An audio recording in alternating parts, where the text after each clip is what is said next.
I wonder what wall you think is stopping God from doing what he's doing in your life right now. We have to fight the good fight of faith. There's only one acceptable attitude toward fear, and it's this: I will not fear. You will come out of it not with less respect, but with more respect than had they not tried to hold you down. What's meant for harm, God will turn to your advantage. Joy, well, it is the strength of the Lord in your life. Joy is your strength to keep on going. The great people, they look ahead, but the fool never looks ahead and they suffer the consequences. You anticipate what are the potential barriers between me and my goal. Pray as if everything depends upon God, and work as if everything depends upon you. And so, part of the process is working on yourself. Now I want you to ask yourself, what are the things that I'm doing on a daily basis that whether I want to live or I need to live? How am I going to improve? When the crisis is over, do I come out better or do I come out bitter? Wow, that's a huge, huge issue.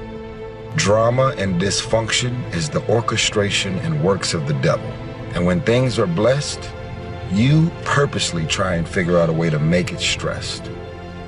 And it requires everyone to courageously confront the tyranny that's them and the unknown that surrounds them, and to work for their own benefit and for the benefit of their families and for the benefit of their communities, and to do everything they can to benefit the world and to live with true speech as the highest value. That's how we sort out the world. It's not your fault if your partner cheated and ruined your marriage, but it is for damn sure your responsibility to figure out how to take that pain and how to overcome that and build a happy life for yourself. No matter how far you get in life, you have to be able to go back to scratch in your mind at a moment's notice. You can never get so far beyond scratch. Describe why it is important to you. This is a process where you either talk yourself into it or talk yourself out of it.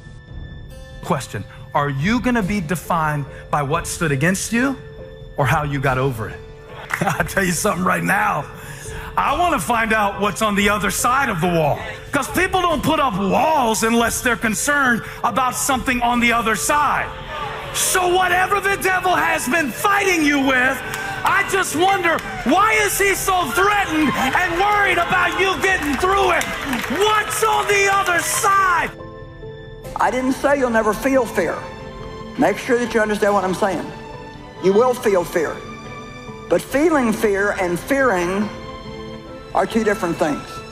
You see, you can feel fear and yet not be afraid, because the word fear means to take flight or to run away from. It means to shrink back. And they're not bad people. Sometimes they're just jealous. They don't want to see you succeed. They don't want to let someone new in. And this is when it's tempting to get offended, get baited into conflict, live defensive. You have to stay on the wall. Leave it alone. Trust God to fight your battles. I don't know what it is, but it seems like if we're not careful, we will miss out on joy. There's like these joy barriers, and we have joy challenges. We have things that are trying to rob us of our joy. Life is living and then waiting to live. Sometimes if we're not careful, we will just miss out on all the opportunities to actually be living. You got to be realistic. You see, you're going to face challenges. But if you can identify those obstacles in advance, guess what? They're not going to be so intimidating. As a leader, I am always trying to think of what are going to be the next barriers to doing what you want to do, to achieving whatever you want to achieve, to having whatever you want to have. I'm not thinking about right now. I'm thinking about what are the problems we're going to have next year, 5 years, 10 years. Things happen to you, or they can happen in you. And what happens in you is an initiative, a willingness, a determination, a stirring up of something. I said, no, this ain't going down like this. No, this is not the end of the story. No. Sharing, and we're talking about sharing out of our personal life. Sharing is where, instead of you sit down and kind of tell you what I think you probably need to know, If I share with you, I say, you know what, here, sit right beside me. Here, sit right beside me, okay? And I want you to sit beside me because I want you to experience what I experience. I want you to feel what I feel. I want you to see what I see. I want you to watch me as we're in this crisis. Us being our own mountain. It's like, man, you know, the peaks and valleys, we got a lot of challenges in lives and mountains to climb. I suffer from it sometimes. We all suffer from it. But are you your own mountain? Harriet Tubman said, I was able to free over 1,000 slaves. I would have freed even more slaves if they would have known that they were slaves. We have goals on a daily basis and a weekly basis and a monthly basis, and personal goals and familial goals and social goals, but all of that has to be nested in the broader world of value. Let's say all of that has to be nested within something like, well, what is the ultimate goal? What is the final goal underneath which all of those more proximal goals are subsumed? Fault and responsibility do not go together. It sucks, but they don't. When something is somebody's fault, we want them to suffer. We want them punished. We want them to pay. And we want it to be their responsibility to fix it. But that's not how it works, especially when it's your heart. Your heart, your life, your happiness is your responsibility and your responsibility alone. When you accomplish something in life, if you want to go back to scratch and go back to that $7 a month place where I once lived and visit that place for a long period of time, if you were here when you went back to scratch, you would now be here. Scratch is what makes you better. Scratch, friction, obstacles create growth. There's no friction when you're this far up in the game anymore. You think there is. That's right. When you achieve so much, the friction is minor. When you're unclear as to why something is important, usually you put only half-hearted effort into it. What you want is a powerful motivator, but the reason why you want it is an even more powerful motivator. It has greater pull. You may find that some of your goals you thought at first glance were important are not important after all. Tell somebody I got something to give. No, I'm not just surviving for me. I've got something special. I've got something to give. It will be the fruit of what I've been through that will preserve my purpose. Sit next to a fruitful vine. And I just wonder how many people are here today that you're not where you should be in life because Satan has held you back with fear. You can do it afraid. That means you can feel fear, you can feel afraid, but you can still go ahead and do what you believe God wants you to do. They put me down, discredit me, when in fact I'm trying to be a source for good, then forget it. I don't need it. I'll stay where I'm appreciated. Here's the principle again. You don't have to guard your reputation, but you do have to guard your heart. God is going to take care of your reputation. The question is, are you going to take care of your heart? Life is what happens to you while you're busy making other plans. What he's suggesting is that many of us, we're kind of all waiting to live. It's what Ortberg talks about, that where we get caught in this moment. Like maybe some of you, you're going on vacation this summer and it's like you're kind of just miserable until you get to vacation. Some of us, like we live our whole life just waiting for Friday, and it's like Friday, now I can have joy. Try to think through what could hold us back. What are the unintended consequences of what we're doing right now? What I'm talking about is just being a wise woman or being a wise man. The wise man looks ahead, but the fool attempts to fool himself and won't face the facts. They won't face the facts. Ever met anybody like that? They're in total denial of reality. When I decided I was going to get another house for my mother, I had no clue on how I was going to do it. No clue. But in tradition, like my mother, I believed I could do it, and I did it. I don't tell you this to impress you, but to impress upon you, don't you throw in the towel on yourself because of what has happened to you. Sharing basically is inclusive. It's not, I know something you don't know, I'm going to teach you, although mentoring has that, no question about it. It's kind of like I'm going to let you on the inside. I'm going to let you see me. It's what I tell communicators all the time. And leaders, do you want fans or friends? If I want fans, I'm going to constantly make sure that my level of excellence is so far above yours that you just can applaud me, but you can say, wow, that man is amazing, but I can never achieve what he achieves. I believe that every man and every woman individually can create a better outcome for their life, situation, career, and circumstance if they stop self-sabotaging and going out of their way to fuck up their own situations. Most of us are also afraid of the unfamiliar. I've never done that before. I've never lived in that city before. There's something about free speech that's so central, but it's very useful to have it articulated and to know that this is bedrock, right? And it's not something arbitrary, and it's not a mere game that we're only playing in the West. None of that. It's the most fundamental truth that the human race has ever discovered. And we lose it at our absolute peril. And it's not death, it's worse than that, the peril. Because there are worse things than death. And the worst thing than death is hell. And we saw plenty of that in the 20th century. As long as we're pointing the finger and stuck in whose fault something is, we're jammed and trapped into victim mode. When you're in victim mode, you are stuck in suffering. The road to power is in taking responsibility. Your heart, your life, your happiness is your responsibility. I'm sore, I'm gonna get a massage today. I'm hungry, I'm gonna eat today. The refrigerator is always full. So your your discomfort is now very minuscule to your discomfort back here in the $7 a month place. So you have to go back to the total discomfort to then raise your level of where you're at now. Do some reflecting, refining, and revising. The point is, right now, try to have approximately 4 1-year, 3-year, 5-year, and 10-year goals that you truly believe in, that inspire you, that you've sold yourself on. You know, we live in the days where everybody gets a trophy, everybody gets a ribbon, everybody, oh, I'm so sorry you didn't get what you wanted, you didn't get your seat, you didn't get your opportunity, you didn't get to serve where you want to serve, you didn't get the feedback you wanted, nobody told me it was good. And what made him a vine was what he climbed over. Y'all ready? What he climbed over and what he brought forth.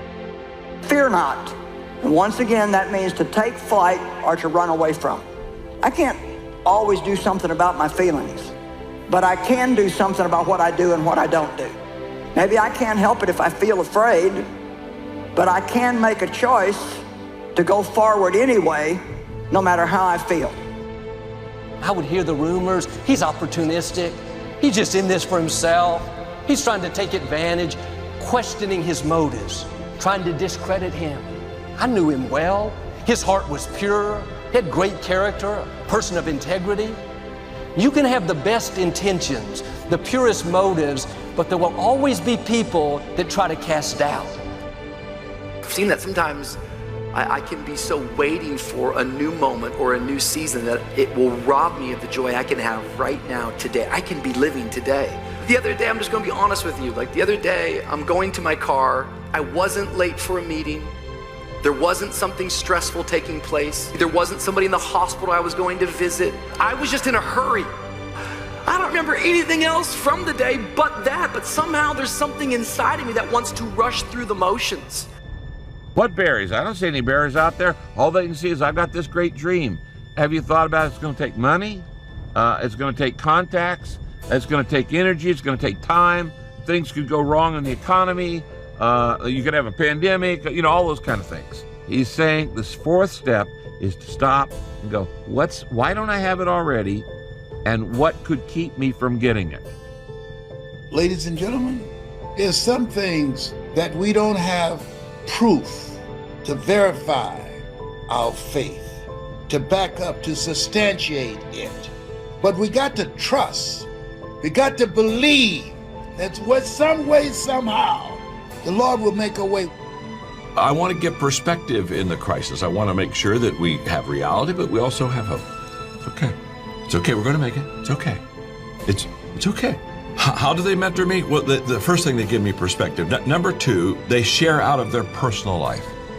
Now, this one I just am passionate about, and I want to do a good job. I hope I do a good job for you. What I'm saying here is when I talk about they share out of their personal life, you sit down and I tell you what I think you need to know.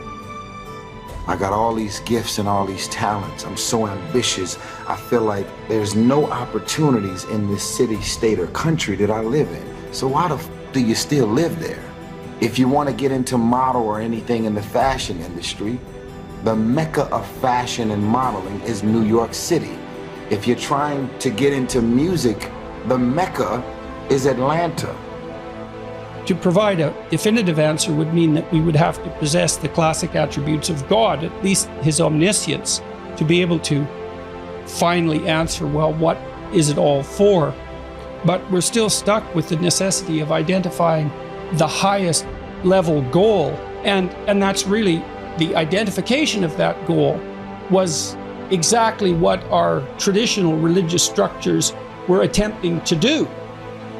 Fighting yourself to maintain positivity is the hardest fight you ever gonna have, right? And it's like that struggle to just stay my course, to, you know, be the person in the world that I wanted to be, no matter what people said. And it was, I started to call it offensive positivity.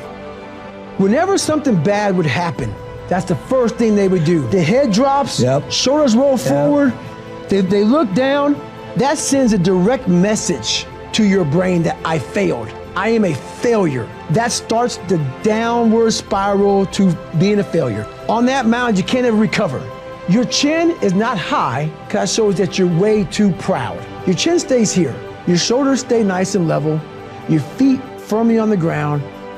After you have determined which of your goals are 1 year, 3 year, 5 year, and 10 year, and after you've made certain your list includes economic goals, things, and personal development goals, I want you to go back to this list again. Now pick out the 4 most important 1-year goals, the 4 most important 3-year goals, the 4 most important 5-year goals, and the 4 most important 10-year goals. Those 16 goals will give you plenty of work for now. Few people like to suppress their temper, choose a salad over a burger, or quit smoking. Sometimes you do need to exercise pure willpower in contradiction to your feelings. Though, even in these cases, there are strategies in which you can exercise discipline up front, such as in the way you structure your environment, that reduce the need for the exercise of much discipline later on. You can also often learn to like these things you didn't like before. For example, you may think you hate vegetables, but if through discipline you eat them regularly and learn to prepare them well, you may actually come to enjoy their taste. It's possible to change what you want to want. Generally speaking, you shouldn't need too much discipline to pursue the basic building blocks of your life, but you will need it to go deeper and more intensely into them and to refine their practice. So while you can significantly minimize your reliance on willpower, discipline will always need to be an active force in your life. It won't necessarily push you out the door. It won't always be guidelines that bubbles over, rather than it can manifest itself as a simple, quiet desire, a feeling of satisfaction you may need to intentionally tune into. It's not the case when you do what you love. You will never work a day in your life. Work will still feel like work, but work can be both hard and pleasurable. Discipline is necessary. Duty is necessary, absolutely. Perception is not always reality.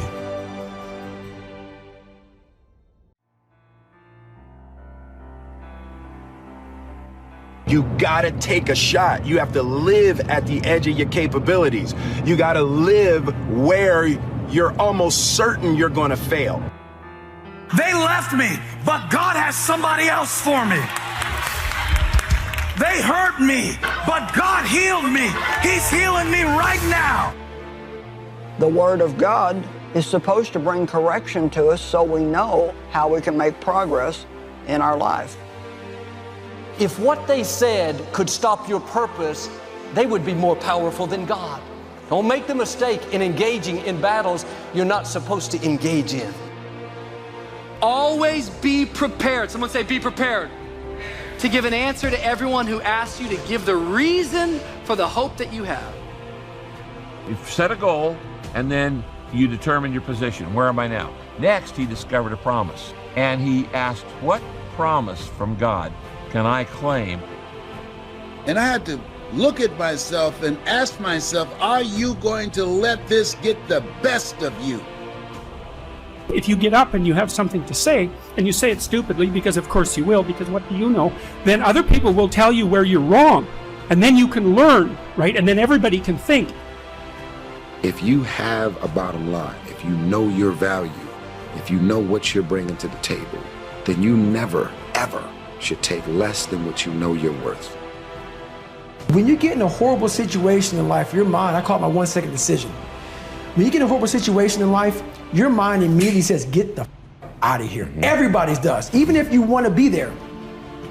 The desire to share can be a powerful reason for wanting to achieve.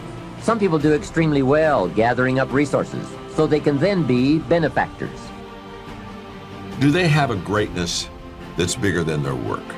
Now, you don't hear about this when we talk about mentoring. This is seldom ever discussed, but I'm telling you, it's absolutely essential. This is going back to who mentors me. Fail early, fail often, fail forward.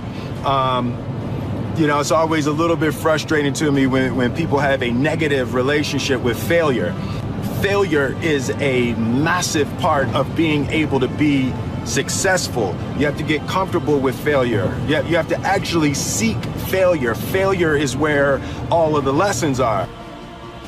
I want you to begin, let's get very practical, to interrupt your self-defeating, God-dethroning self-talk with a but. And when you say but, it signals to your brain, we're moving on. We're changing the focus, because my focus is my future. People like to hear happy messages, but they don't always like to hear messages that bring correction to their life. And God has called me to lean more toward that side of correction than just to always be preaching or teaching what I call a dessert message, just a happy message that, you know, makes everybody feel good. Now, we need both. Since God is preparing a table in the presence of your enemies, that means there's a seat for you. When these false accusations come, rumors, slander, the best thing you can do is take a seat. Stay in peace. That's not the time to get defensive, pay them back. Well, two can play at this game. There's a big meal being prepared. Not just dinner, but a feast, a celebration. Keeping a clear conscience so that those who speak maliciously against your good behavior may be ashamed of their slander. Be prepared to give an answer for everyone who asks you for the reason why you have hope. How are you responding this way? How are you continuing to be a blessing even though you're suffering? How are you keeping it clean when everybody else is playing dirty? The key to reaching a goal are the steps that you lay out for it. If you don't have any steps, your goal is just going to be wishful thinking. Fortunately, God wants you to succeed in your goal setting, and He wants to guide you in the steps to your goal. He wants to share wisdom in your steps to the goal. He wants you to know the right steps to take. You just need to ask Him. Your past doesn't define you, it refines you.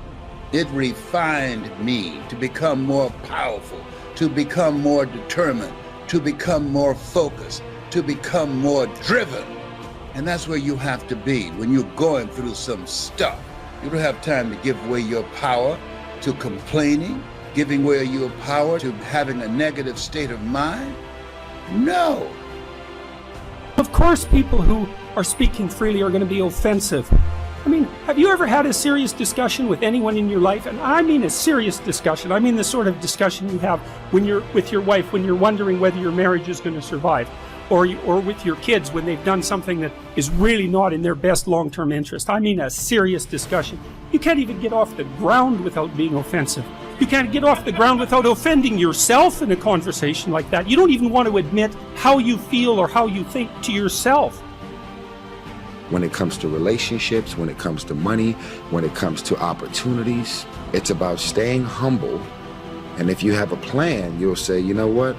I'm not tripping on how much money I'm paying. I'm more excited about the opportunity, because once I get my foot in the door, then I know sky's the limit on how much money I'm gonna be making. If you are already knowing that this is going to happen to you, you have all the answers to these questions that your mind starts to give you when you're in suffer mode.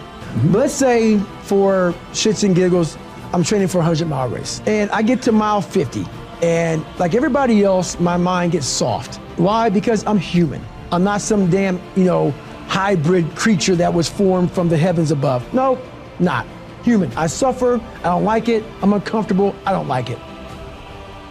I finally found out what negative philosophy of life I had allowed to limit me and had me turned off, and I got that cured.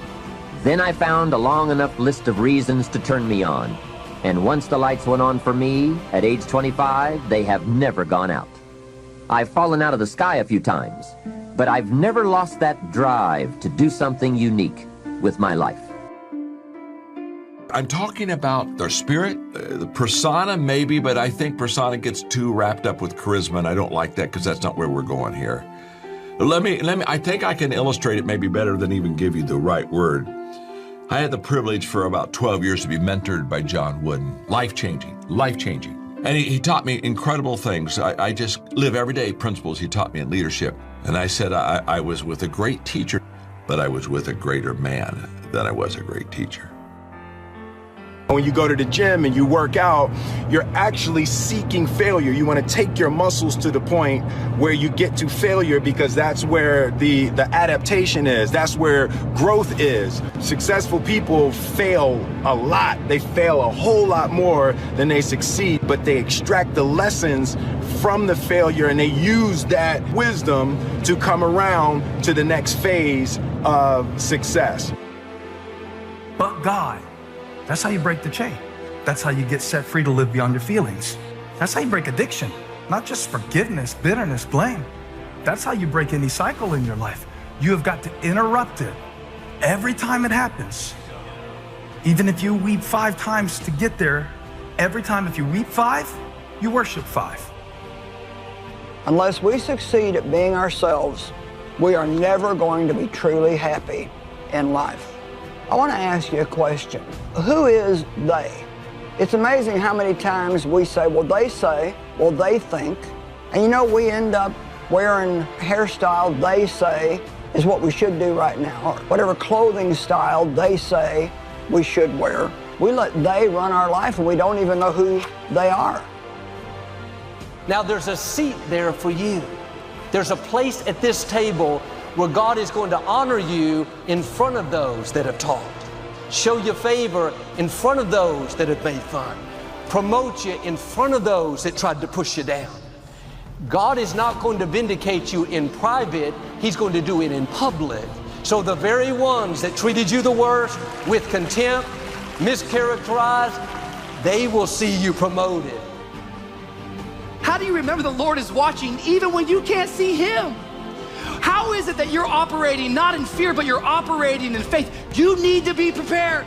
And yes, of course, as you study the Greek of this is where we get the word apologetics, and there is no doubt that we need to learn about our faith. You need to discover your doctrine. You need to have a good answer. You need to actually learn these things. But friends, please don't miss the big idea. And the big idea is that nobody has ever been argued into the kingdom of God. I need you to warn you about 2 things in setting up steps toward your goal. First, the larger your goal is, the more steps it's going to take. It's not going to happen overnight. I had to learn this the hard way. Whatever your goal is in your life, God's going to do that with you. Why? Because while you're growing your goal, God is growing you. We won't get everything that we fight for, but everything we get, there will be a fight. What's driving you? Life happens. It's not fair that birds eat worms, and they do. Here's the other thing. Work on yourself. The reason that most people don't achieve their goals and take their greatness and their talents and abilities with them is because they're mentally weak. Be free to speak even to tell the truth, means you have to be free to be stupid and ignorant and malevolent and bitter. Because that is who you are. That is what you are, because you're flawed. So the idea that, you can't use your free speech if it's offensive is just, it's an idea that is so you don't know if its naivety outdoes its malevolence. It's a real battle. Which of those two things are worse? I would go with malevolence. Sometimes people don't see or understand your value. When you get in the door and you perform and you hit it out the park, then now you're in the position of power. You say, you know what, I accepted a low amount because I want to show you what I was made of. And now that I'm in the dough, what you're now offering me is unacceptable. You should always expect the things that you accept. It starts to have all these different questions in your mind that 1 second. And it says, okay, why are you here? Why are you doing this? Why this? Why that? And then you start to say to yourself, if you don't want to be there that bad, I have a beautiful wife at home, man. Why the doing this, man? Like, this is stupid. This is gonna get these guys injured. Like they're gonna pay for this for the rest of their lives. I'm not gonna break my body up to do this. Your mind starts to say, yeah, this is stupid. Now there's another list of reasons for doing well, called nitty-gritty. Those hard little reasons that can really affect your life. Sometimes it doesn't take much of a goal to start you in a brand new life direction. I now carry a few $100s in my money clip. It's only a few $100s, but the story behind why I do it reveals one of those reasons that greatly affected me. All those books have one thing in common: timing. Timing. You see, I read that book when that book spoke to right where I was in the timing of my journey. And so it was a great book, maybe not because it was a great book, it was a great book because the timing was right. That book was giving me what I needed for right now. That's why when we asked the question, when do they mentor us? That's a great question. When long after I leave, the energy that I bring is still going to be here, and then people are going to take it home and they're going to affect their families with it. It's hugely important to maintain just positive, loving energy. They say you can't change the past. That's not true. Certainly you can't reconstruct the events, but do you really think you remember it exactly as it was? And do you really believe that you are at the point in your life when you can fully understand why it happened, how it happened? After he wept, forgave, wept, forgave, wept, forgave. And you have to do that sometime. And every time you find yourself stuck in that first part. We need to be spirit-led, not led by people. Now that doesn't mean we should never care about what anybody thinks about anything.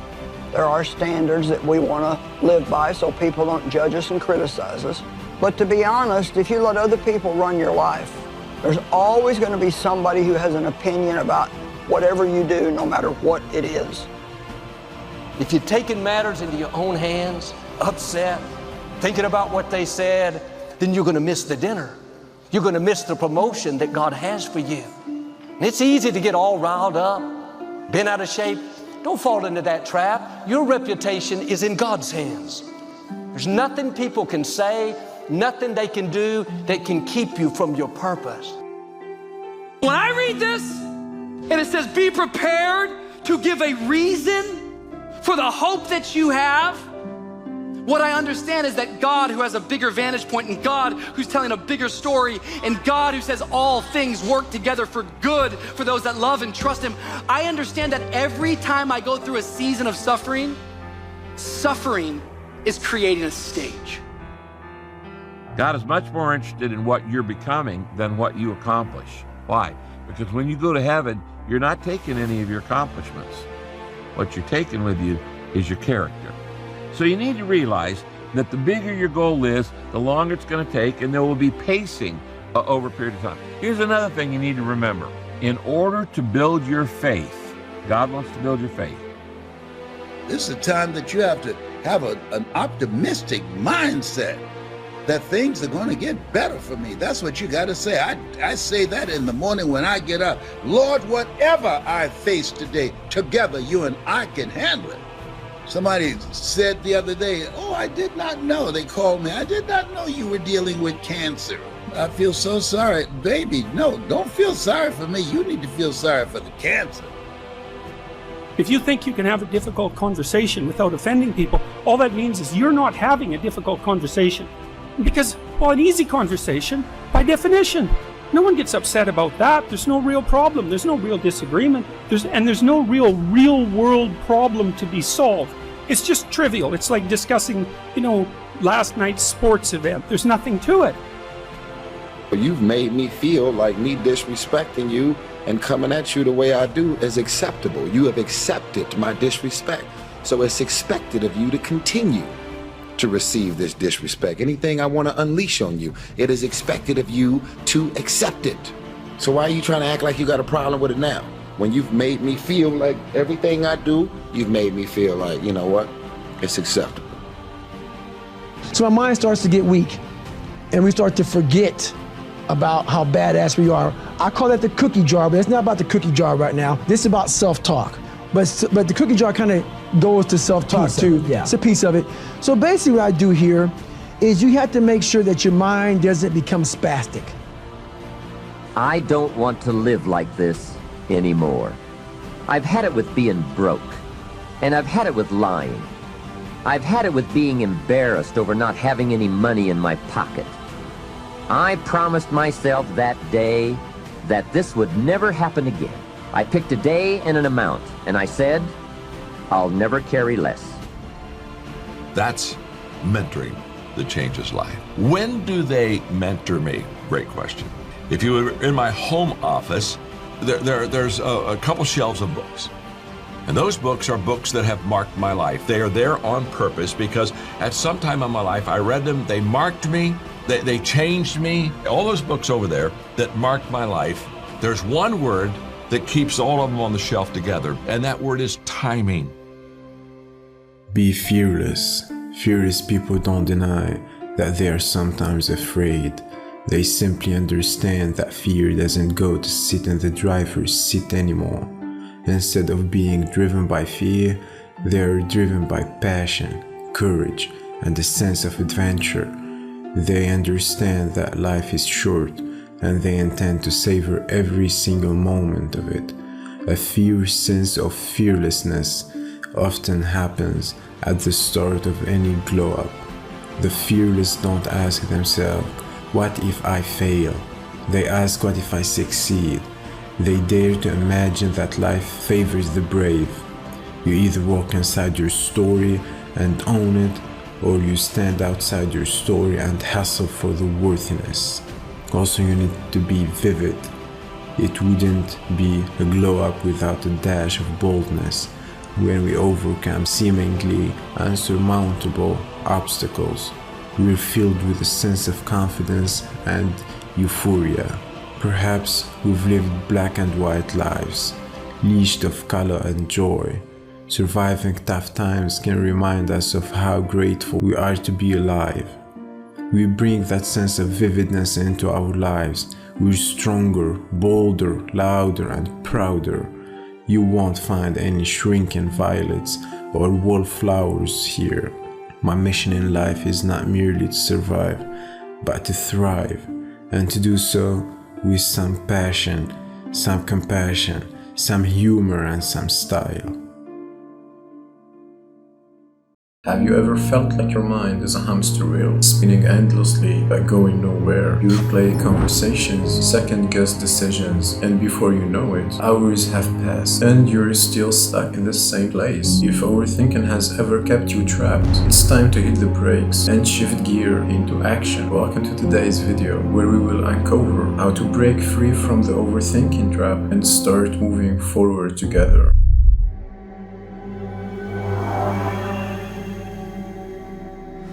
Let's start by understanding what overthinking actually is and how it might be silently impacting our life. Overthinking is like that friend who overanalyzes everything. You know, the one who can't decide what to order at a restaurant because they're thinking about every single option. When productive thinking turns into a loop of doubts and what-ifs, we get stuck replaying past mistakes or obsessing over future scenarios that may never happen. This constant mental challenge chatter can have some sneaky ways of affecting us. Ever felt drained without doing anything physical? That's mental fatigue kicking in. Overthinking wears out your decision-making muscles, making even small choices feel overwhelming. It stifles creativity and hampers your ability to solve problems effectively. And it doesn't stop there. Constant overthinking can lead to anxiety and stress. It's like carrying an umbrella every day because it might rain, even when the forecast is clear.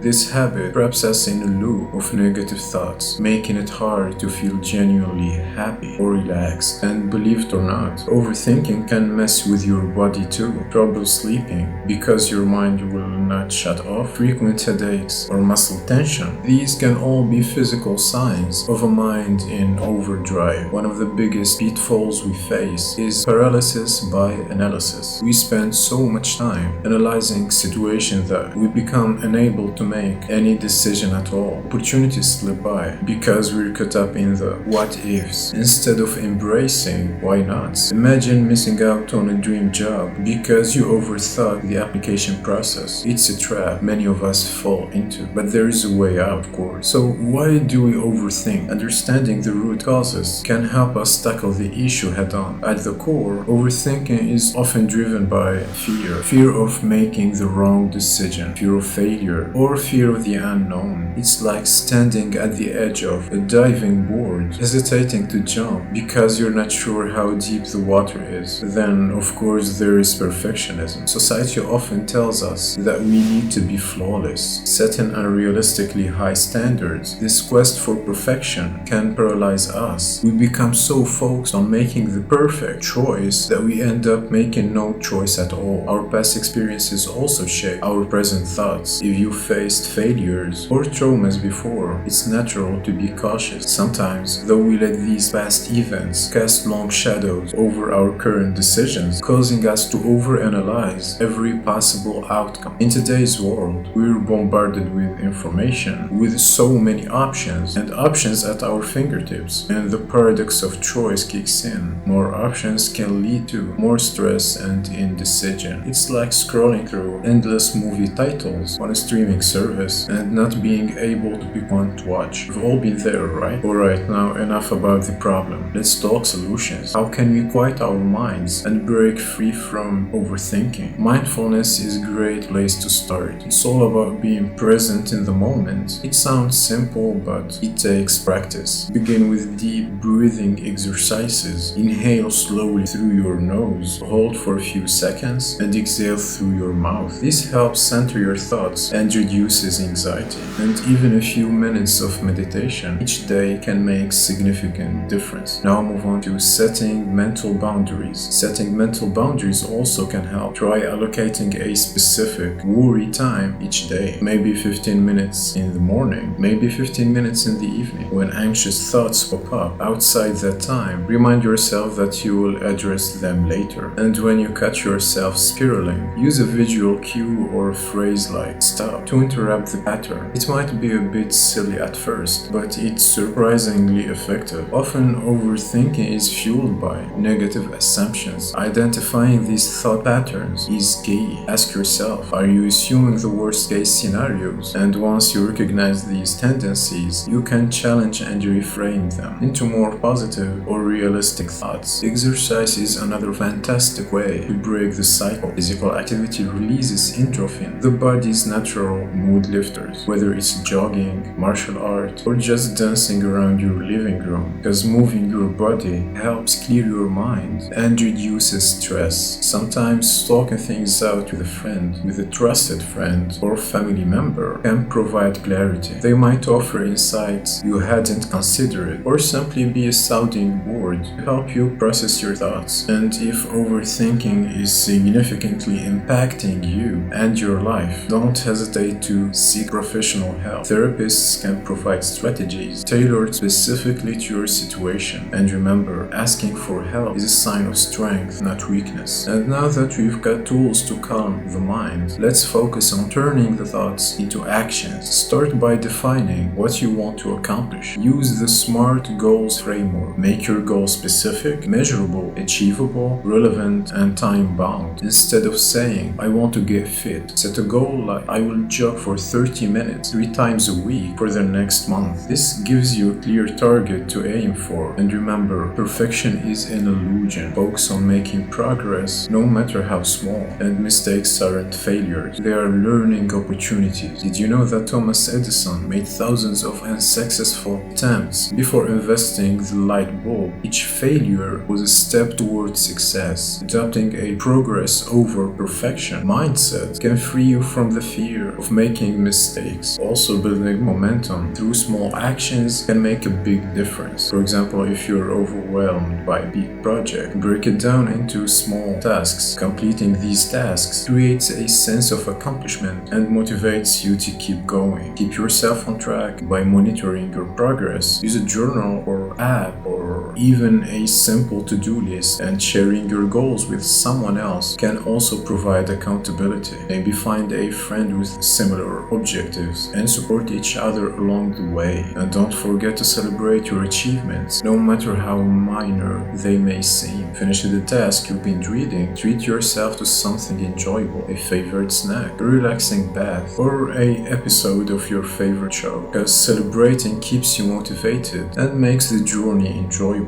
And after all, life is too short not to acknowledge our wins. So let's quickly recap what we've covered today. We've delved into what overthinking is and how it impacts us mentally, emotionally, and physically. We explored the root causes like fear of failure, perfectionism, and past experiences casting long shadow over our present. We learned practical strategies to quiet our minds, embracing mindfulness, setting mental boundaries, challenging negative thoughts, and engaging in physical activities. Finally, we discussed how to turn thoughts into actions by setting clear goals and adopting a progress over perfection mindset. Now it's time to put these insights into practice. I challenge you to pick one strategy we've discussed today and apply it to your life. I'd love to hear about your experiences. Share in the comments which strategy you're going to try or any tips you have for overcoming overthinking. Let's support each other on this journey toward action and fulfillment. We're all in this together, and your story might just inspire someone else. If you find this video helpful, don't forget to give it a thumbs up and subscribe for more content on personal growth and empowerment. Hit the notification bell so you don't miss any future videos. And thanks for watching, and I'll see you in the next one. Bye.